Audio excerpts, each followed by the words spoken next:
turacibuka umunsi umeze gute? Umunsi mwiza nakwemereye ko tugomba dushishikare, ariko tubanje kwiyegereza umuntu wese ari hano yumva ko ari umushitsi, kugira ngo ashishikare kumva nawe ko ari hagati muri bene se, kandi twamaze kumwiyegereza. Tubahe kaze yimba mutima, abashitsi mwe bose tubahe kaze mu izina ryande Yesu Kristo abakorera iki? Abahezagerane natwe. Amen. Nuko rero reka duce dushishikara n'ijambo ry'Imana. Turasoma ijambo ry'Imana mu gitabo cy'ubutumwa bwiza ko bwanditswe na Matayo igice cya 3 ku murongo wa mbere.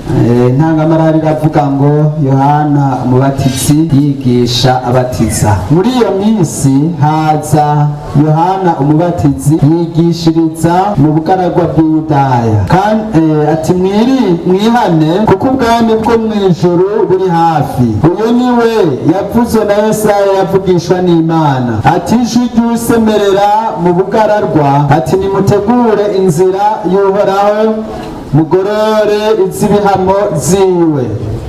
Yohana uyo imyambaro yiwe yari y'ubwoya bw'ingamiya, yayikenyeza umukanda w'urusato mu rukenyerero. Indya ziwe zari nzige n'ubuki bwo mw'ishamba. Maze ab'i Yerusalemu n'ab'i Yudaya bose n'igihugu giherereye kuri Yorodani cose bava iwabo baza kuri we, babatizwa nawe mu ruzi Yorodani, batura ivyaha vyabo. Abonye benshi bo mu bafarisayo no mu basadukayo bazanye no kugira ngo ababatize, arababaza ati mwabana b'inzoka mwe, ninde yababuriye ngo muhunge uburake buzoza? Nuko mwame imbuto zikwiranye n'ukwihana. Yesu nashimwe.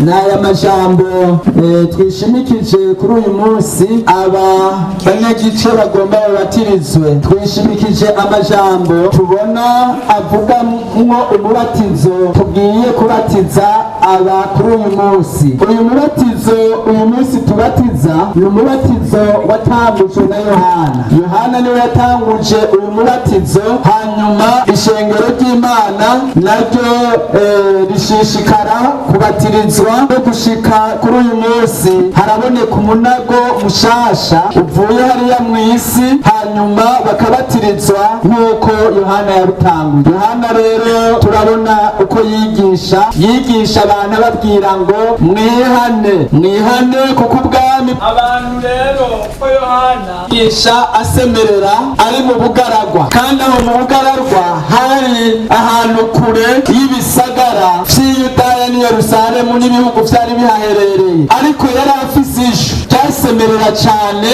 ari mu bugararwa.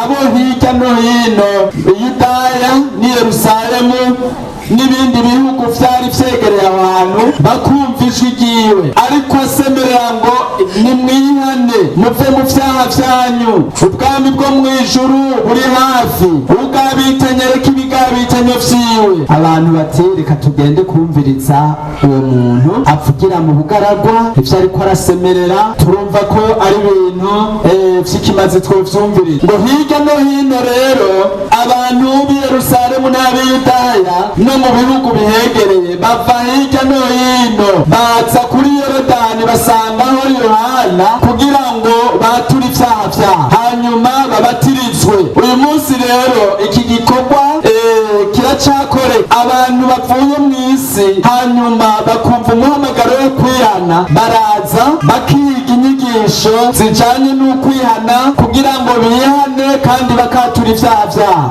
Naba rero kuri uyu munsi muri iyi minsi yose irenganye uhereye umunsi duherukira kubatiriza, bumvise uyu muhamagaro w'ijambo ry'Imana. Uko umuntu wese yahamagawe yumvise ijambo ry'Imana, aha bafise intare zitandukanye icabafashije mu mitima yabo. Aba rero niyo bumvise uwo muhamagaro wo kwihana, hanyuma baraza batura ivyaha vyabo.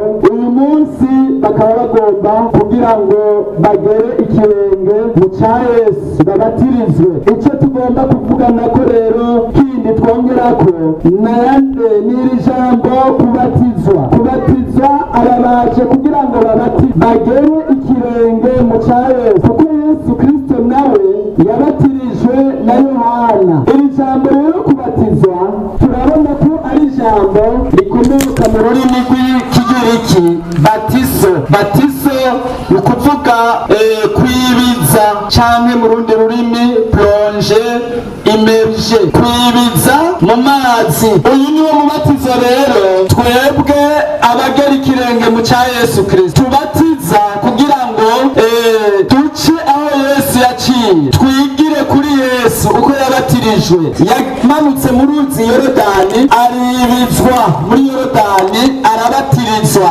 Ikibazo nuko benshi bakunze kwiyumvira ngo sinosubira kubatirizwa, nari narabatirijwe ariko sinosubira kubatirizwa. Ugasanga yari yarabatirijwe ariko umubatizo twisunga n'uyu mubatizo dusanga muri Bibiliya wo kwibiza mu mazi. Umuntu akumva yuko wese umubiri wiwe wose wibijwe mu mazi, atani igice na gitoya gisigaye. Uyu niwe mubatizo ijambo ry'Imana rishingira intahe. Nico gituma nkunze kuvuga nti abakozi b'Imana bariko barabatiriza bagomba kuraba neza ko uwo muntu abatijwe yibije neza. Iyo atashitseyo neza tumusubizayo kugira ngo abatizwe wese atani igice c'ugutwi canke c'umushatsi gisigaye kitibijwe mu mazi. Yesu nashimwe, Yesu ashimwe. None rero ukubatizwa, igituma tumwibiza wese mu mazi ni uguhamba umubiri wa kera, umuntu akazukana umubiri mushasha. Iyo rero umuntu yahambwe igice kimwe, hari ikindi kiba casigaye kitahambwe ngo kizuke ari igice gishasha. Nico gituma urashobora kuba uri hano barabatirije, sinzi igice c'umubiri bakubatirije, ariko ico ukwiye kumenya ni ukwiga kuri iri jambo batizo, kwibiza mu mazi menshi, plonge canke immerge mu rurimi rw'igishitsi. Tugiye rero gukora ico gikorwa kuri uyu munsi kugira ngo abene data bahambe umubiri wa kera, bazukane umubiri mushasha, canke bahambe kameremere ka kera, bazukane ubugingo bushasha. Niko ijambo ry'Imana ribishingira intahe. Iyo umuntu abatirijwe, abapfanye na Yesu, akazukana nawe, abahamvye ka kameremere ka kera, akazukana ubugingo bushasha. None rero mwebwe muje kubatirizwa uyu munsi, mwumve ko mugiye guhamba kameremere ya kera. Bimwe vyose vyahora muri kameremere ya kera, bimwe wahora ugenderamwo bidahimbara Imana, ko wavyatuye, none rero uje gushitsa ubihambe, hanyuma uzukane ubugingo bushasha. Kwihana rero, mwarihanye, mwararonse umwanya wo kubonana n'abakozi b'Imana, ariko ngira ijambo ngomba sozerereko: mwami imbuto zikwiranye no kwihana. Muze mwami imbuto zikwiranye no kwihana, mwihanye. Ni ukuvuga mushishikare kwama ivyamwa vyo muri mwemu yera, muzoshishikare kugira ubugingo muri mwebwe, mwirinda ivyaha, mwirinda ibigabitanyo, mwirinda ibinyuranye n'ubugombe bw'Imana. Ariko tutararangiza, menyesha umuntu wese ari hano atarabatirizwa. Aba barabiteguye, bararonse umwanya wo kubonana n'abakozi b'Imana, bararonka inyigisho.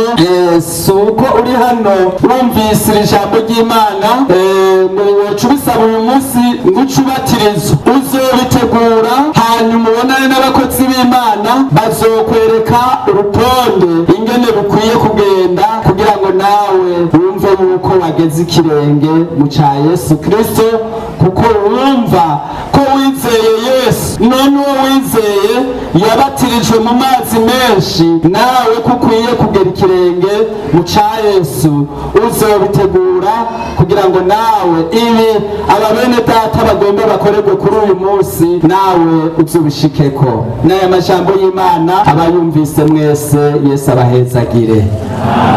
Mana yacu uri mw'ijuru. ijuru turagushimiye cyane. Wabwiye abigisha bawe ngo nimugende mu mahanga yose mwigisha abantu mubabatiza mu izina rya Data wa twese n'iry'Umwana n'irya Mpwemu Yera. Ngaba abumvise umuhamagaro kugira ngo babatirizwe nuko kuko bizeye izina ryawe. Turasenze rero muri kano kanya kugira ngo bane natwe ibikorwa byose bigiye gukoreka hano. Turasenze kugira ngo bibe mu mugisha w'Imana. Imigabo ya Satani ifatwe mbiri, ikiganza c'Imana kibane natwe, utubere umugisha kuri uyu munsi. Urakoze, turagushimiye Yesu kuvyumvise, kandi n'ivyo tutagusavye urabiduhera ubuntu n'imbabazi, mu izina rya Yesu Kristo umwami n'umukiza wacu, amen. Amen. Reka nca nsaba abakozi b'Imana baze bururukire muri Yorodani. Kaze abakozi b'Imana.